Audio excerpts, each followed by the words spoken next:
Hello viewers, welcome to our lecture series on Indian ethos in management. This is going to be part 3 of our lectures on towards a new social vision.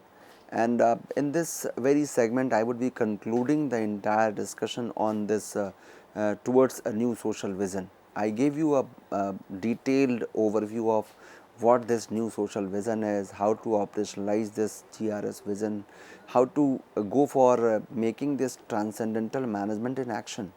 We also talked about the new social vision and its ethical foundations of organization. Now we will talk about three important streams, which are teleological, deontological and virtue ethics.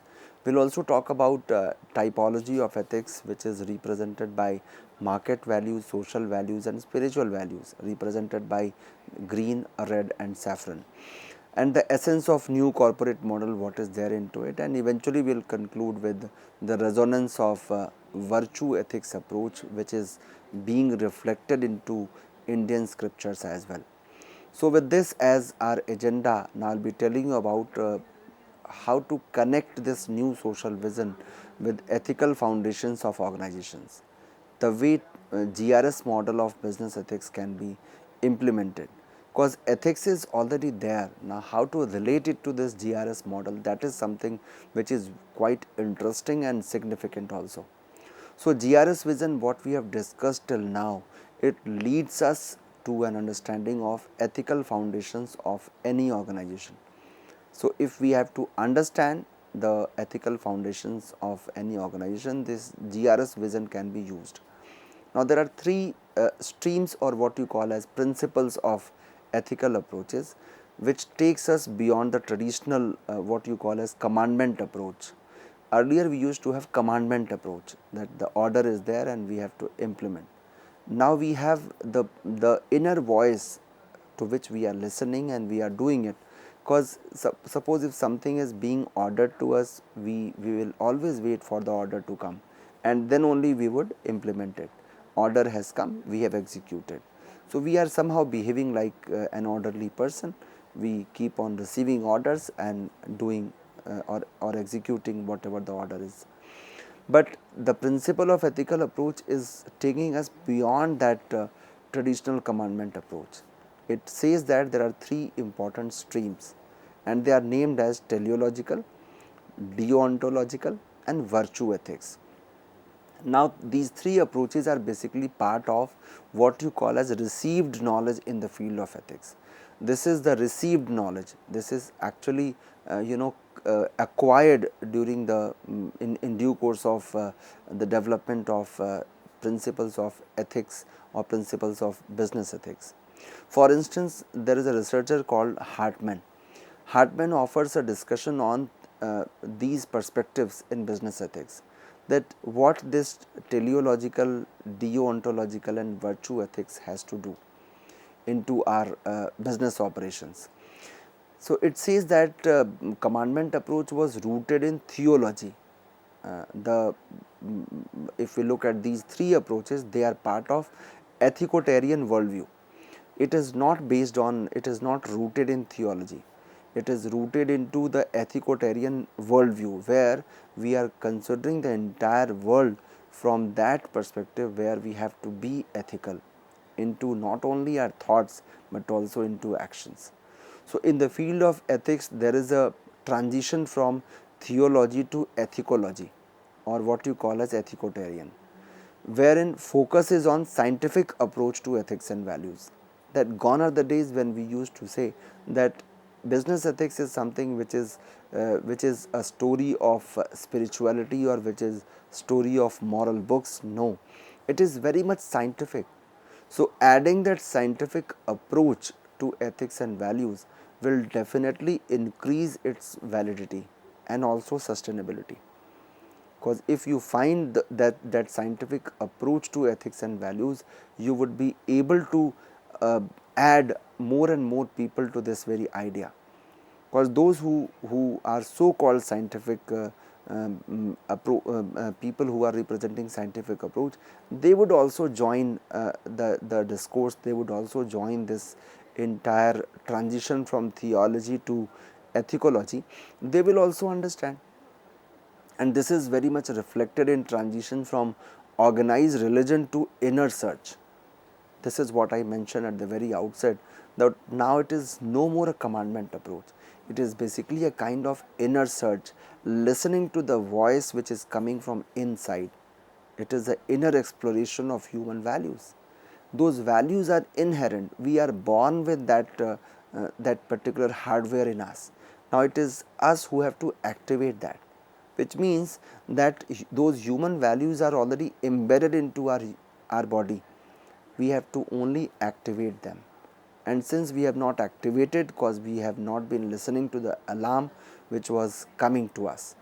So the alarm was ringing, but we were not listening to that because we were following the commandment approach. Now it's time for us to listen to that inner exploration of human values. Now this statement can seem to you as a kind of preaching by a sage or by a saintly person, but actually it is a reality. It is not so. It is basically a reality. Whatever I am saying, it is actually a reality if you start practicing that. The three approaches to ethics broadly correspond to again the GRS vision and TCP matrix. T1, C1 and P1, I told you, they correspond to teleological worldview, and T2, C2, P2, they correspond to deontological worldview, and what I explained to you in terms of T3, C3 and P3, they correspond to virtue ethics worldview. So teleological, deontological and virtue ethics, all three are represented by again the GRS vision and TCP matrix. So it is basically a representation of the same idea of GRS and TCP when we talk about these three streams, cause the genesis of GRS, in the very genesis of GRS, these three aspects are there. So in TCP matrix, all three approaches to ethical decision making, they find an appropriate and requisite place. They are very well placed already. It is only us who have to understand, who have to realize. So these approaches are also reflected in three colors of ethics, as I told you, green, red and saffron. Ethics in its green color represent the teleological, or what you call as calculative or utilitarian approach, wherein you are very much calculative, that if I go for using the ethical approach, my profits will increase. If I go for using this ethical approach, I resort to the ethical ways and means, the utility of this is very high. So it is somehow teleological, calculative or utilitarian approach.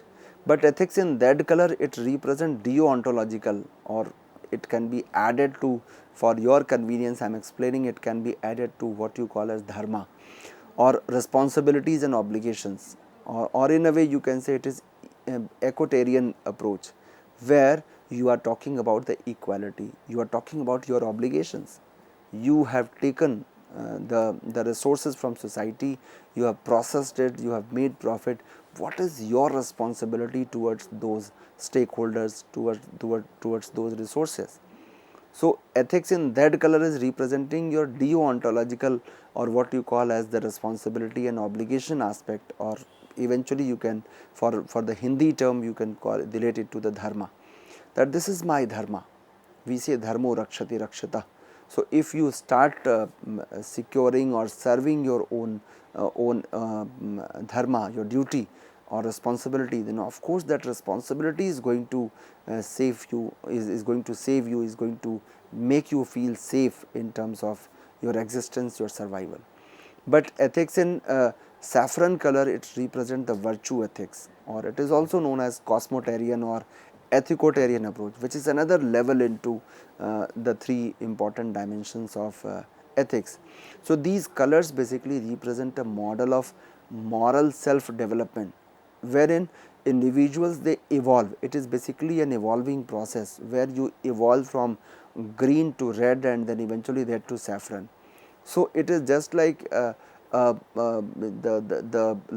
color of lights changing on a red light, or at which you stop. It is a process in which it is changing. So likewise, you are into an evolving stage where an individual evolves. It is a kind of your journey from green to red and red to saffron. And when I say green, it is representing teleological.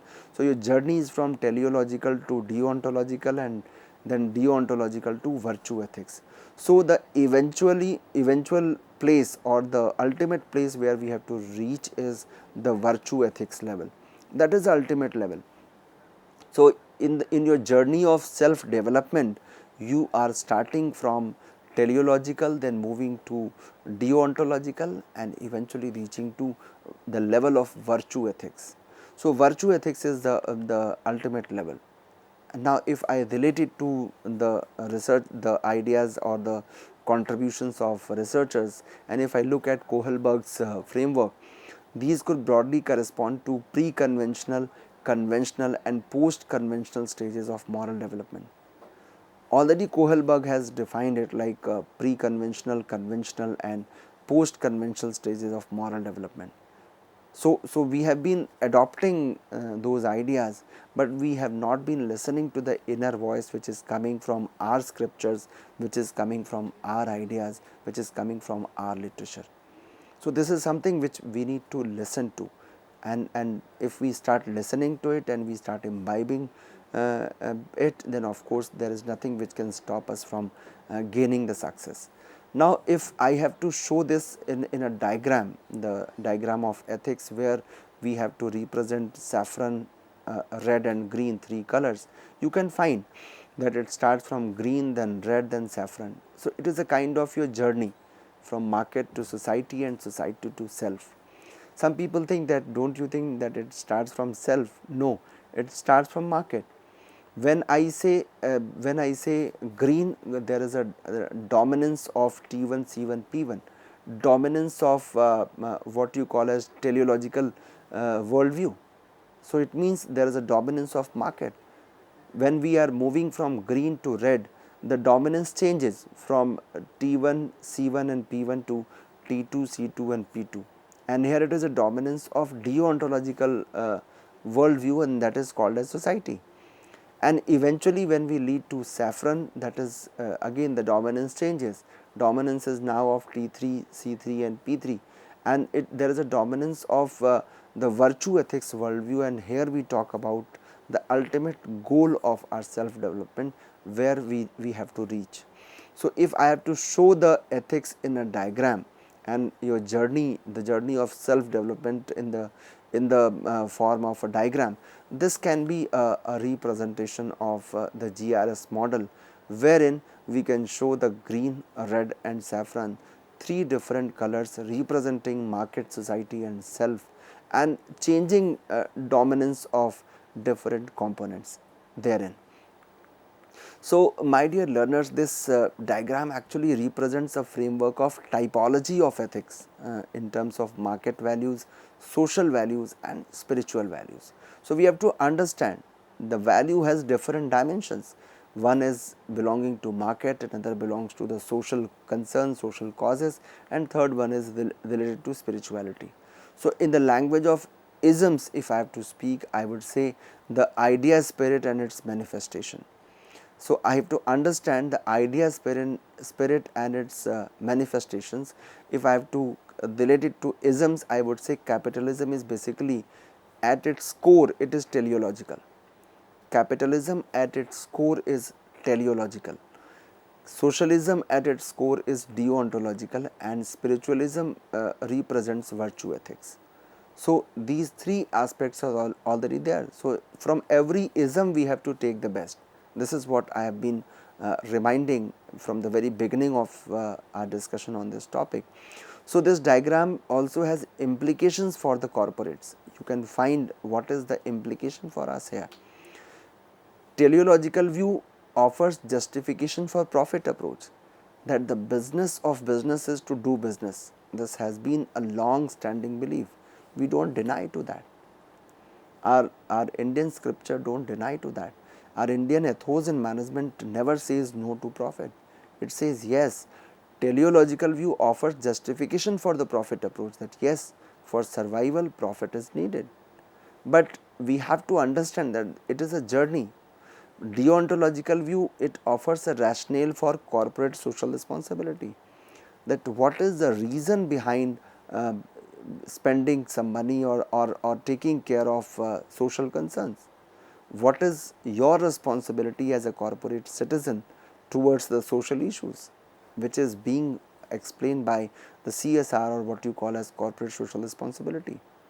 And when you complete that, your next level of journey is virtue ethics view, and it offers a philosophical foundations for good corporate governance. You have to not only complete your responsibility as a corporate citizen, but you are also entrusted with the responsibility of ensuring good corporate governance. You are also entrusted with the responsibility of ensuring the best of best standards in terms of transparency and good governance. So you have to implement that, which is the ultimate way for you to sustain as a business entity. So here, my dear learners, we can find a suggestion from this approach that a business organization is sacro socio-economic entity. It is not only an economic entity, we need to revise that definition of defining business organization. We were saying that business is an economic entity, and business the business of business is to do business. That is right, but that needs some revision. We don't deny to the business doing a business. We do agree to that, but we need to add the dimension of socio and sacro also into our economic entity definition, which reflects a balance among virtue ethics, deontological view and teleological requirements. So, when I say virtue ethics, I am talking about the sacro perspectives. When I say deontological, I am indicating towards social responsibility perspective, and when I say teleological requirements, I am indicating towards the economic perspective. So, we have to integrate them together. Why don't you come up with an image of a sacro socio-economic entity, which is more sustainable, which is more acceptable, and which is actually truly which actually defines your business organization in a true sense. Your essence is this only.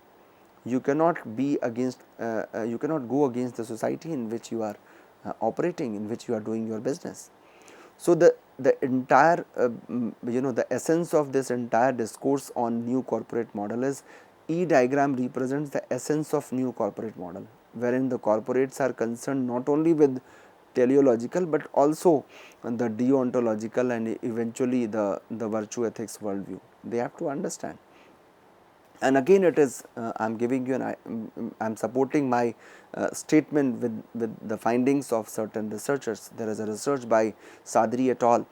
In 1999, which suggested that the praxis approach to ethics, wherein ethics are viewed in terms of decision making approach. So, there is a praxis approach that you have to practically understand if decision, and it says that, it openly says that if the decision maker can discuss his or her decision openly and freely with their peer group, then the decision is deemed to be an ethical one, and also a practical access view. So, if I can discuss my decisions openly among my peer group members, and I can discuss about them openly and freely, then only it can be it can be called as an ethical one. If I have to hide my decisions, if I have to somehow manipulate my decision, then of course it is not going to be a decision which is following the practical access view. That is what is called as praxis view. So, the essence of this entire new corporate model is the praxis approach, which is basically a synthesis of two words, practical and access, and it can also be viewed in terms of a combination of all three, teleological, deontological and virtue ethics approaches. So, we have to be more comprehensive, and we can extend this entire discourse or idea further and refer to it as a grounded praxis approach, which I already discussed in the previous lectures of mine, wherein the aim is to reduce the gap between the ideal and real. Now, how to bridge the gap between the ideal and real? It can be done through moderating influence of deontological approach. So, ideal is there, ideal is virtue ethics and real is teleological.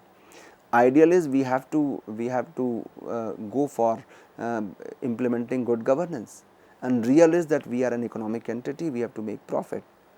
But how to go for distributing those profits in an equitable manner, with ensure while distributing, how to ensure the equity and equality, that is the bridge which we have to use between between this ideal and the real one.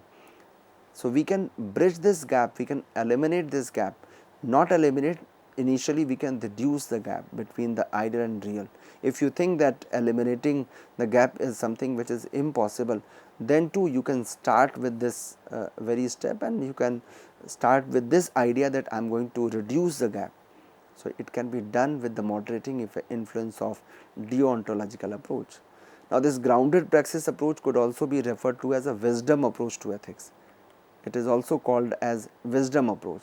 So, here the three approaches, that is teleological, deontological and virtue ethics, they are used depending upon the situations, the situational context and your thought action mindset. So, if you are facing a specific situation, and whatever is your thought action mindset, which is also called as TA mindset, or the mode of thinking of you as an individual or decision maker or a manager or leader, in whatever capacity you are performing your duties, depending upon the situation and your mindset, you will be actually using the wisdom approach to solve your problems.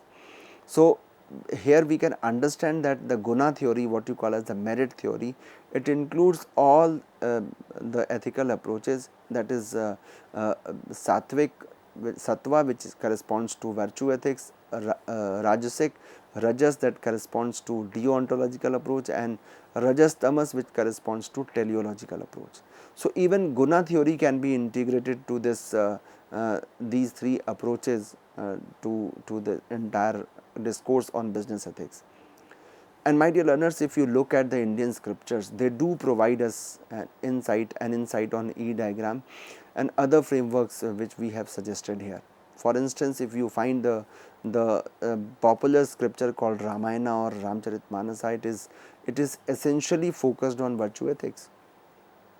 The focus of Ramcharitmanas or Ramayana is essentially on virtue ethics. It talks about it actually offers a person who is Maryada Purushottam, who is actually an ideal person.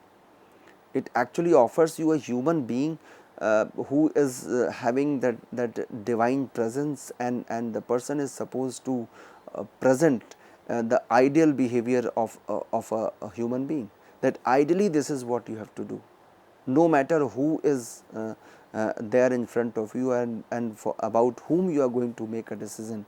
You should be your decision should be based on virtue ethics, regardless of for whom you are making a decision. If you look at the idea given by Amartya Sen in 2005, he considers Bhagavad Gita essentially as a deontological document. Though others may differ from this conclusion by the learned author, because in Bhagavad Gita we find all the three approaches, but to this author he could consider Bhagavad Gita essentially a deontological document, although he did not deny to the other dimensions of the document or the scripture, but yes, of course it talked about deontological document, which means it can act as a bridge between the ideal and reality. If we talk about yada yada hi dharmasya, we find the echo of arrival of the best to lead the rest. There is an echo of arrival of the best to lead the rest. If you want to lead the rest, then of course you have to arrive with the best, and the best is what? When you integrate all three dimensions. So, my dear learners, in this way we hear the resonance of virtue ethics approach. Kautilya's Arthashastra is teleological, though deontological and virtue ethics also find a place. If we look at Charvaka tradition, being a purely materialistic approach, largely belonging to teleological worldview. So, we have to understand that in different time context or different yugas, different approaches acquire dominance. So, depending on the situation, you have to go for using your different thought action modes according to your institution, according to your circumstances. You may use, for instance, in the construct of a nation, a deontological view on the part of citizens is given greater importance. So, with this, my dear learners, I tried to bring before you what are the different foundations of this new vision of society, which are supported by science, arts and spirituality, all three. And this GRS vision and manifesto represents a new management shastra, which is not only supported by science, but also art and spirituality, and eventually the transcendental approach. And it actually acts as a guide for holistic development of not only the individuals, but also the society, organizations and nations. I hope you must have enjoyed today's lecture of mine. Thank you so much.